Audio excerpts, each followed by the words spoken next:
Hey, what's up, everyone? Brad Chmielewski here with episode 176 of Shatter The Vain.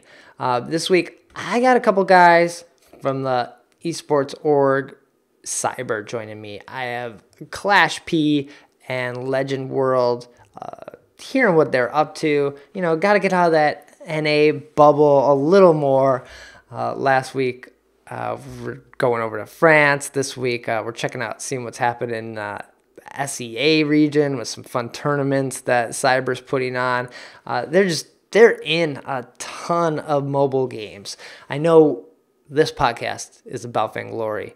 We talk about what Super Evil Megacorp is up to, the tournaments, the esports scene, but it's really cool to know what's happening in maybe Clash, in Arena of Valor, in C-Ops, so because all of them help lift up Vainglory a little bit. The more mobile games, the more interest that's happening around these games, hopefully the more people come over to Vainglory and check that out, because it's a beautiful looking game that continues to get better with every update, especially with update 2.9 here coming in just a few days. We probably have official date and time by the time this episode's posted, but it should be coming. It's usually on Wednesdays.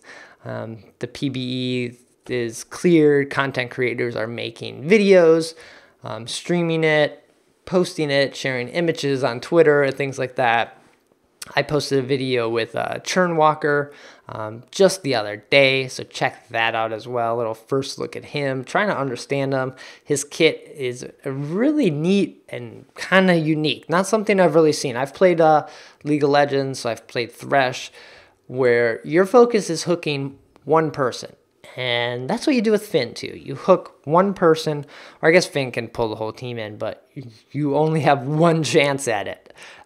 After that, you have to wait and do it again. With Churnwalker, his ability to hook multiple people and hook over and over again because you get the cooldown reset is very interesting, kind of fun, and confusing a little bit. Because once you hook someone, your goal, you kind of want to hook someone else if someone else is there and you want to stay attached to them. So you're in the middle of these fights. You're standing there, you're tanking damage, you're tanking minion damage. Like, it's kind of, you just lose sight of what you're supposed to be doing because you're focused on your chains so much. So that's going to be some getting used to for a lot of the players out there, including myself.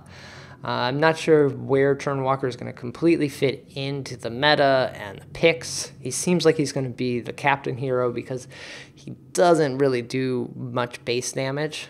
So taking him in the jungle, level 1, level 2, it's a little tough. All you have is your hook. You don't have a lot of abilities to do much else in there. So we go over all of his abilities in this episode. Check him out. That video I mentioned on my YouTube channel, the hero spotlight is awesome. The lore that they put out, the 4-part story about him is really cool. I recommend checking that out too. We dive into some of the items, the Dragon's Eye and the Spell Shield. Not the Spell Shield, yeah. The Spell Fire item that's in update 2.9. The Spell Sword came out in update 2.8. I know not a lot of people are building those, but I think the Dragon's Eye and Spell Fire are going to be some key items, especially for the mage heroes, and maybe we might see the comeback of CP Vox thanks to these items. I don't know if I'm excited for that or incredibly scared, but yeah. And then we talk about Mobile Masters before we get out of there. Get ready for that coming up this weekend. All right, all that and more on this week's episode, so let's dive into it. But before we do, just mention the Patreon page. That's over at patreon.com/shatterthevain. If you can support the show, that would be awesome. I really appreciate it.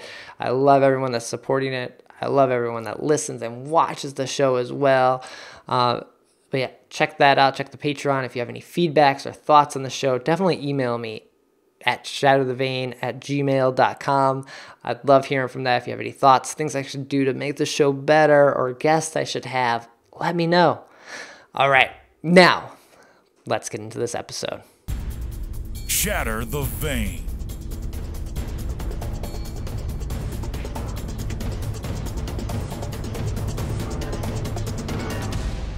This is the 176th episode of Shatter The Vain. My name is Brad Chmielewski, and this is a podcast all about Vainglory. Every week, try to break down the news, gameplay, game tips, and hopefully we can all become better players together. Every week, bringing on new people from the community, people that love this game, and I'm going to continue my adventure or journey outside of the NA scene as I have a couple members from the esports org Cyber joining me. Welcome. Happy to be here. If you guys wanted to introduce yourself, let people know who you are, and maybe a little bit about Cyber, that'd be great. The CEO of Cyber right now, and basically we are like an esports organization that started out last year around 2016, and we held it Vainglory tournaments before, and after a while we started expanding to different games like Critical Ops, for example. And our main aim about this organization is to hold tournaments for people and get our name out there. Cool. So what made you, or why did Cyber start? What was the reason for building up this organization? Wasn't me who made the organization, to be honest. We had a CEO who was before me, but due to some reasons he stepped down, but he will be back.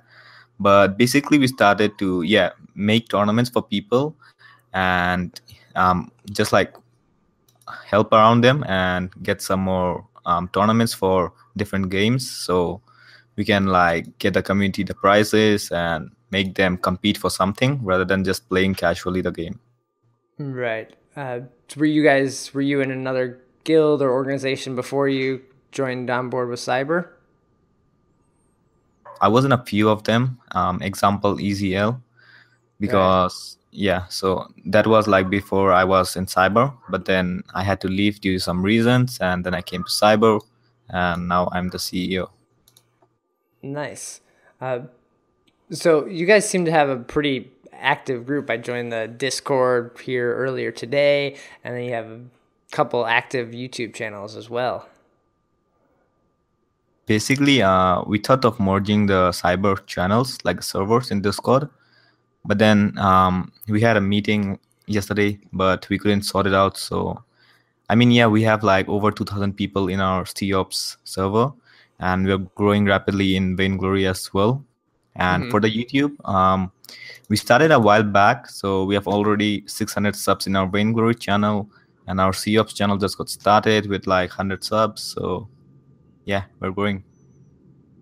That's awesome. 200,000 or 2K people in COps. That's pretty awesome. Is that the highest number group of people you have in one of the games, or is Vainglory higher than that? No, actually, COps is higher than that. And we have the tournament starting up, so once we do that, we're gonna get more people in. What makes COps, like, what's the reason that's so high? Is it because it was the first one, or is it just the active players in your area seem, I guess there's more of them? Actually, Vainglory was our first one, but then COps has a better community, I guess. I mean, not overall better than Vainglory, is the same, but those guys are much more active and are like better in like communication.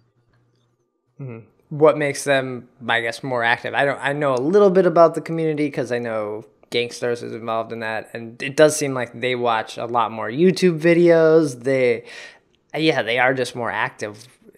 You know, why? Is it the game, or is it first-person shooters that kind of drive that a little more? Yes, it's because it's a first-person shooter, and probably because give more support to the community. I mean, Vainglory, the devs are pretty amazing too, but then COps has more player base than Vainglory, to be honest. Maybe that's one of the reasons that many people are active in COps, like overall in all the communities and in YouTube, because those guys have like, I mean, over 500,000 subscribers, some of the YouTube channels for COps. So right, that's crazy. I'm terrible at first-person shooters, and I know maybe it's easier. They're easier to understand, so it's easier for someone just to dive into than a MOBA like Vainglory. But yeah, it takes another set of skills to be good at a first-person shooter. I suck at I mean, at first-person shooter. Yeah, I know.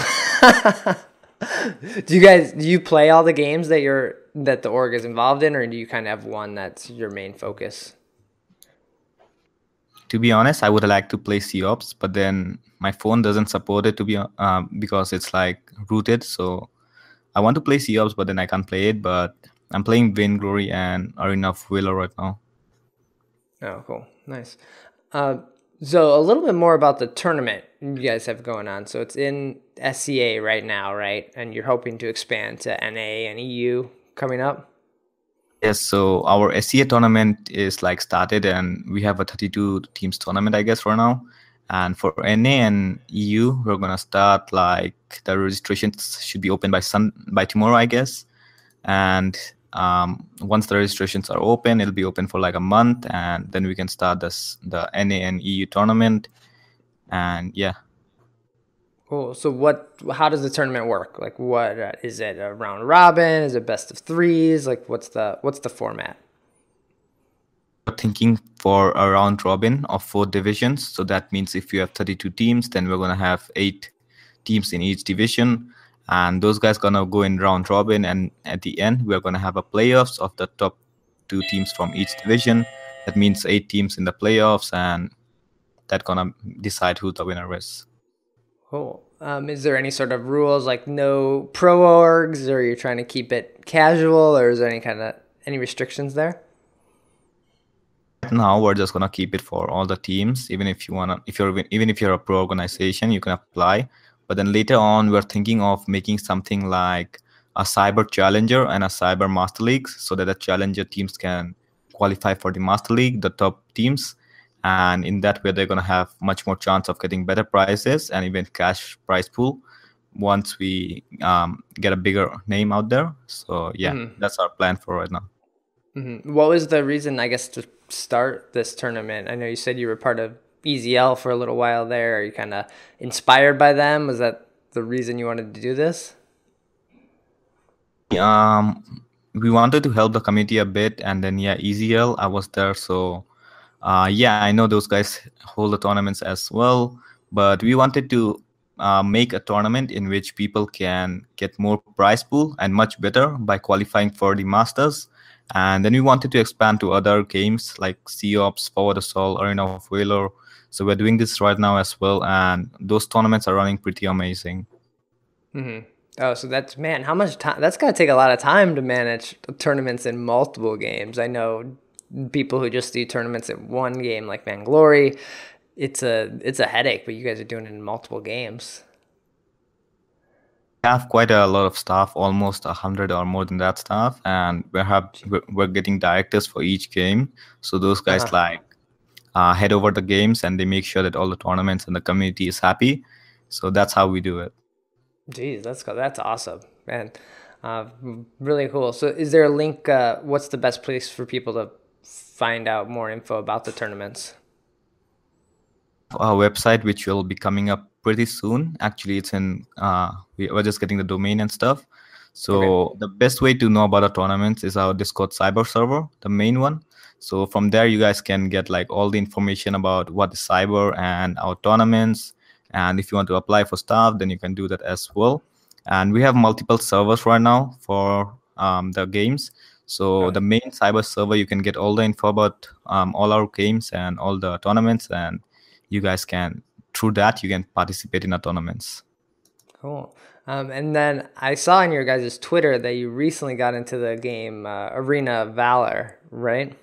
What was the reason for jumping into that game versus just staying with Vainglory, or being like that's your main mobile MOBA? What does Arena of Valor have that maybe Vainglory isn't delivering on? Okay, so the first thing that we saw in Arena of Valor was that it was owned by Tencent. Now, Tencent is a big company. I guess you know that. Tencent, like I already saw, like it had almost 2 to 3 million downloads in the App Store, I guess, and it is just in beta right now in a few countries. So the first thing that we wanted to see, like, what was it enough for an esports? Should we go into this game and start making tournaments, or is this just like a normal casual game? So first of all, we just went into some communities, into some Discord servers for enough Valor, and then we talked to the ESL staff, I mean, that are currently holding the tournaments. Okay. And once we do that, like, we just sorted out among the staff, should we go to enough Valor or not? And then the final decision was made that, yeah, we should give this game a try. And if this works out, then it's amazing. Has it been working out, or is it kind of too early to say? To say, we just started the server a few days back in Discord Okay. for enough Valor. So I guess it's too early. Yeah, I haven't played the game. I've played like Mobile Legends and a couple of the other ones that have come out like it, but I don't think it's in NA yet, so I haven't been able to really give it a try. Have you played it? Do you like it? Played it. It was pretty easy. I just got a pentakill in my second game. So I'm sure it's going to be harder in the higher tiers. But for the lower tiers, I mean, it's basically League of Legends, but it's kind of easy than the League of Legends. Vainglory is better. Yeah, all right. Well, yeah, we have to say that. We're on a do a Vainglory podcast, so yeah. But yeah, I agree with that. So all these games that you guys are involved in are mobile games, so the organization is kind of mobile focused, right? Yes. Yes. So first of all, we decided to expand to PC games like Rocket League, Paladins. But then we decided that it was too early to expand to PC games because we didn't had everything sorted out. So we just stick to mobile games, like all of the games that you mentioned. And yeah, for now we're in mobile esports organization. Maybe in the future we might expand to PC games like Rocket League, as I said, even to League of Legends and Dota if possible. So I'm in like just in the NA scene, so you don't see a ton of like hype around the mobile games. Where are you guys at, and do you feel like mobile games are played more and, like, I guess, respected more than maybe PC games are? Like, PC games are like on this like pedestal here in North America, and mobile games kind of seem to have a issue breaking through.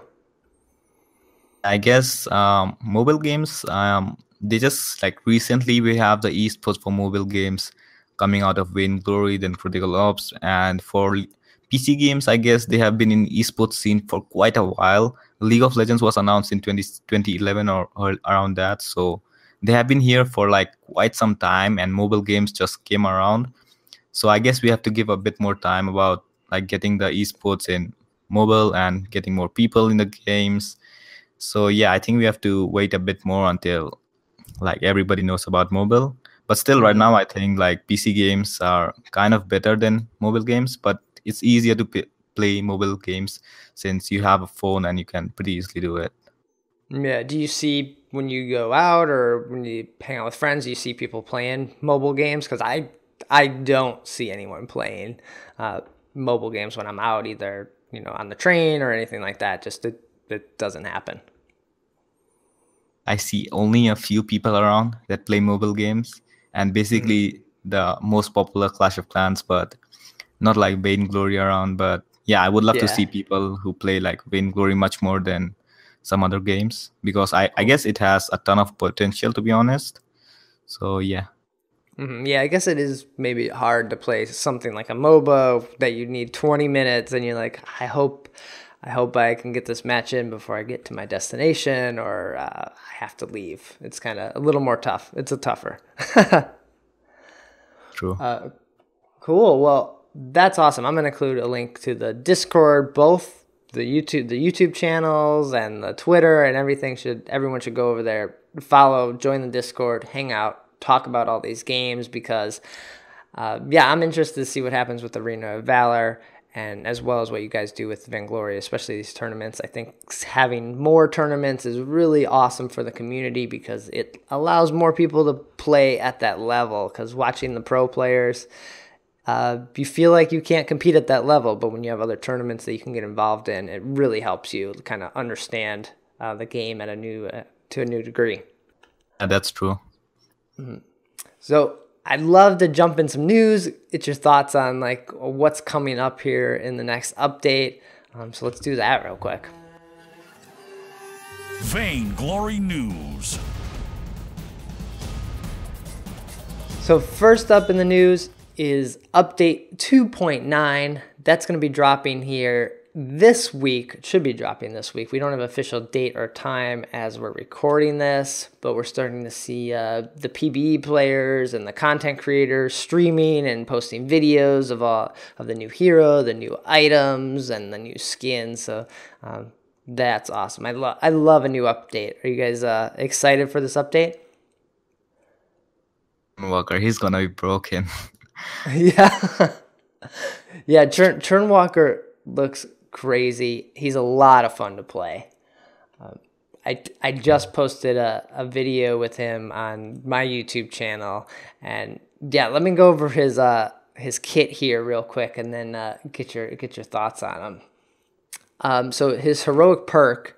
Well, first, I guess we'll come back to his heroic perk because you have to know what his ability is first. So his A ability is called Hook and Chain. So Churnwalker throws a skill shot hook that damages, briefly slows, and chains victims to him. If you hit someone with the chain, the cooldown is reset, and then you can hook another person. When you overdrive this ability, it'll increase the max range of the hook and the chain damage over time. So max this out, overdrive it. His B ability is called Torment.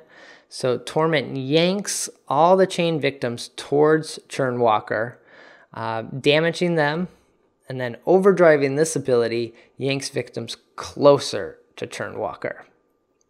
And then his ultimate is called Trespass. Churnwalker channels a churn power for a short time, then travels to the target's location, stunning all chain victims and breaking the chains. This looks like a smoggy, I guess, fog of just grossness when you set it off. Churnwalker can only target a location near a chain victim, and then leveling this ability increases the stun duration and lowers the cooldown.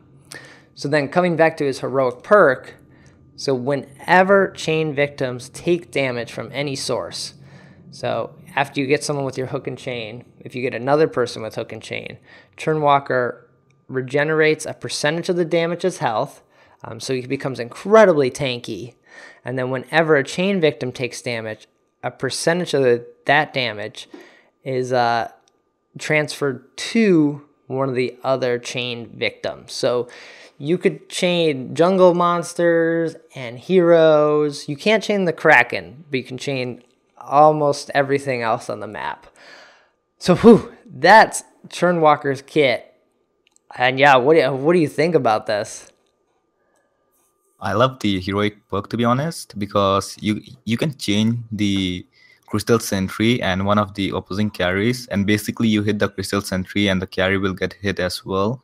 So that's like a big plus point for this, because then basically you don't have to go so close to the enemy carry and start hitting him. You can just basically hit him from the backs, and you don't have any damage coming out from the carry except for the Crystal Sentry. And then maybe I guess his Torment is amazing because you can take the enemies closer to you, and that gives a great chance to kill them, because it's gonna be great to gank the lanes if Churnwalker is played as a jungle hero, because then you basically throw your chain and then you torment them because they come closer, you use your ulti and they get stunned.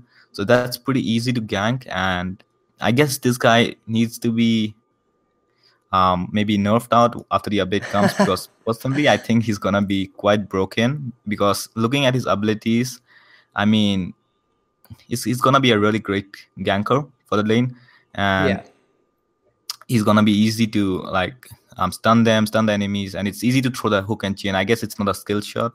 Okay, so it's a skill shot, yeah. So I don't know, but I think it should be easy to use the A. But then again, I guess. Yeah, my couple games I've played on him, it's easy to use the ability. It's hard to hit. It's pretty small area. It feels harder to hit than maybe a Lance Impale does. But if you get good at skill shots, if you're good at skill shots, Churnwalker is amazing if you can land all those hooks. I guess melee heroes, it'll be easier to hit them rather than range heroes. Right, yeah. And I think most of the time, or I think they're trying to get him to play it as a captain, because you do like get in the middle of the fight because you're kind of focused on landing these hooks, staying connected to people, and you're in the middle of the fights, and all of a sudden you're just dead or almost dead because you forget, you're focused on your hooks and you forget like, oh yeah, I'm in the middle of the fight and I'm getting hit by everybody. So that's the one thing to think about, yeah. But I think this is an awesome, like, I guess, idea for a hero. It's really cool. He just adds a lot of utility. I think he transitions really nicely into the 5v5 when that's going to come from Super Evil Megacorp. Because if you can have 5 people hooked, he just adds a lot of fun and interesting play to the game. Yeah. I mean, I can't wait for 5v5 because I really don't think... I mean, I'm confused how this will work out because some of the heroes might be too broken. Some of the heroes might be too useless. Right. So we will see how it goes. For sure. So yeah, look for the Churnwalker and more videos coming from people, and yeah, find out how to play him. I haven't found the right build for him yet. But then also in this update, we're getting 2 new items, and these items are pretty cool. So we got some info about them. So the first one's called Dragon's Eye. So this item has a passive similar to the old style of Broken Myth, with a slightly different stat to it. It's good for kiting and longer engagements. Can even be useful for captains as well. So it's kind of a item that may find a good place in the captain builds, maybe instead of Aftershock or something like that. But so it builds out a heavy prism and eclipse prism. You get 65 crystal power from it. And the passive, you gain 20 crystal power for every stack you're damaging enemy heroes. So after 2.5 seconds, you'll lose 3 stacks per second. And so this maxes out at 9 stacks. So you're going to get 180 extra crystal damage if you get your stacks maxed on that. So that's 265 crystal damage just if you get your stacks up. So if you're someone like Catherine with the Dragon's Eye, this seems dangerous. I love the sound of this item. Yeah, same. When I looked at it, I mean, I thought it was similar to Broken Myth. I guess it's still similar to Broken Myth since you get the stacks. But then 20 crystal power for each stack. I mean, that's going to be crazy for the CP laners. I guess they're going to make a comeback in update 2.9.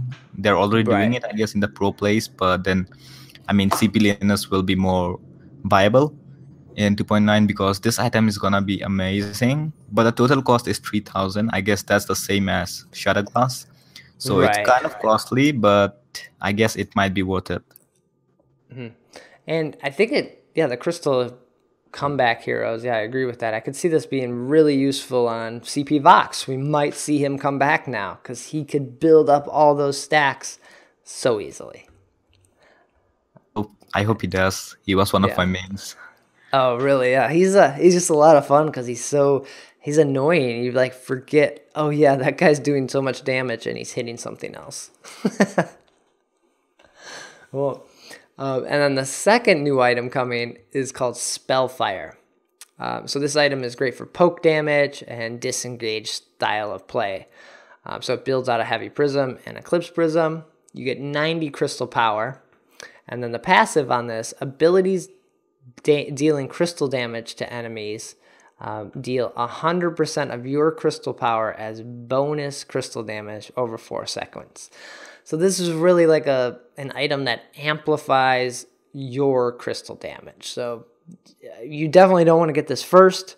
I would probably get it maybe second or third, but it's just like a crystal power booster. And this is going to be neat. I'm not sure how this item's going to fit in. I see Dragon's Eye working out in a lot of different situations, but I'm not sure the perfect spot for Spellfire. I'm guessing on Scarf and Celeste, who are building a lot of CP items anyway.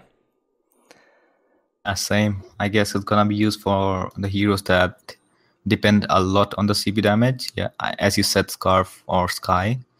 So yeah, I think we can wait until it gets released, and then we can see how this works out. Because even me, I don't have any clue how this is gonna affect the CP laners. So yeah, let's see.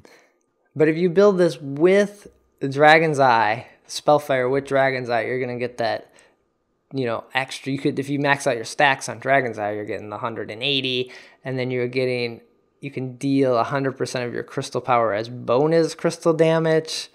On top of that with Spellfire, that seems like a lot of crystal damage. Like this seems scary, maybe paired together. Yeah, but then you gotta be careful of the enemy heroes. They might just go for you rather than anybody else. That's true. Yeah. That's true. But you might be able to get away with it in that first week when people don't know how these new items work. So get that skill tier and level up and take advantage of it. And so then with the update, we're getting some fun new skins. There's usually 4 skins in each update, so I feel like we're missing a skin still. They might be hiding one and delaying it a little bit, but we do know about a few of them. The latest one to get shown off was the Fly or Die Baron, which this is a legendary skin, and it kind of reminds you of the Sky skin. She kind of transforms in that. Baron transforms into this helicopter plane and just kind of like flies off and switches. It looks awesome. It looks like a lot of fun. Definitely cool to see Baron getting a skin. Yeah, Baron's amazing, to be honest. Like it's a good laner, but then the skin is great. It reminds of Sky, as you said, but both of them are kind of same because so I really like it, but yeah, I have to see when it comes out for the cards. I guess it's gonna be coming out for the eyes first, and then after a few months or weeks, I guess you're gonna get the card for skins. I mean, for the card. Yeah, they put all these out for ice first. They gotta, you know, get some of that money from people. It's the best way for them. And then we have the Moon Lyra skins. Talked about a little bit on the last episode. So we get 3 skins there, and then the Scarecrow Baptiste, which this will probably be my first skin I pick up because I like playing Baptiste a lot, and Halloween is here, so you got to get your Halloween skins in right around this time. And so I think the Scarecrow Baptiste might be my favorite just skin out of this, like just from the heroes I play the most. I'll go for Baron, but I don't know when I'll get it. But then yeah, but the Baptiste is amazing, the skin. So that might be my second pick. And for the Moon Lyra skins, when it first came out, I thought it was like a chroma skin, just like Scarf. But then I realized it's just 3 random skins for Lyra. So I mean, giving out 3 skins in one, I don't know why, but I guess fine. Yeah, I know. It's I always have a hard time even picking the Scarf skin, but they're all the same. So I just randomly pick one when I play Scarf. But yeah, the Lyra ones, I think some people probably have a favorite that they like more than the other one. Ooh. The Lyra mains. Yeah. So that's we're getting more info about update 2.9 over the next few days. We should see the official update notes coming soon, but look for some of the streamers that are streaming the PBE. They're showing off these new items. Echo has a new icon. There's just a lot of like small tweaks and things that are happening in update 2.9 that we'll all be able to play and check out here very soon. So get ready for that. And the last bit of news before we get out of here, I want to mention Mobile Masters is happening this coming weekend. This is going to be in Las Vegas, and Vainglory will be played on October 15th. The teams participating in this event are Team Solo Mid, Echo Fox, SK Gaming, Fnatic, NRG, Ace Gaming, Cloud9, and Rogue. So pretty wide group of, I guess, players here. Some of these teams are in the Challenger team. Some of them are in Vainglory 8. And yeah, I'm excited to see how this works out. Rogue has been playing amazingly in the Vainglory 8, so I think they have a huge chance of taking this whole Mobile Masters tournament. Do you get a chance to watch much of the esports, or do you pay attention to that? I'm watching the NAEU Vainglory at like weekly whenever it's happening. Nice. Mm-hmm. Anyone you're rooting for? Fnatic. Okay. But then I guess to not be able to win it because they're still young. So I'm still rooting for Fnatic, but then I guess Ace Gaming or TSM are going to take it. Yeah.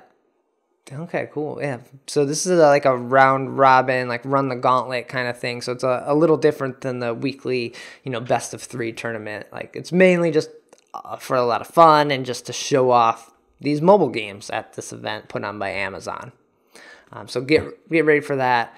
I'm not sure if Vainglory 8 is off next week or is it over. I'm confused on my weeks here. If this is happening over the weekend as well. But yeah, we'll see. Keep a lookout for that and always keep an eye out for Vainglory 8. Awesome. Well, that's going to do it for episode 176. This was great. Thanks for joining me. Thanks for having us. So where can people find out info again, and then what should they be looking out for from you guys here soon? You can find info about everything about Cyber in our Discord servers. The link should be there. So the main server link should be there. And yeah, you can find about our tournaments and basically everything about Cyber and our different servers. So yeah, if you want to help us out or join one of our tournaments, then you guys can just join one of our servers and you guys can chill chat there and yeah, have some fun. Awesome. Yeah. So check those out. Links in the show notes. Everything's there. Links to Shatter the Vain in the notes as well. But Twitter's at Shatter the Vain, at Shatter the Vain. Website shatterthevain.com. All the episodes are posted there. Links to iTunes, Stitcher, the YouTube version as well.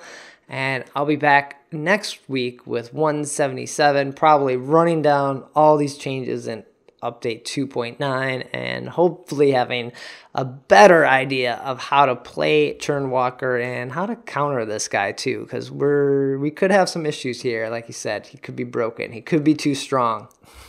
All right, take care.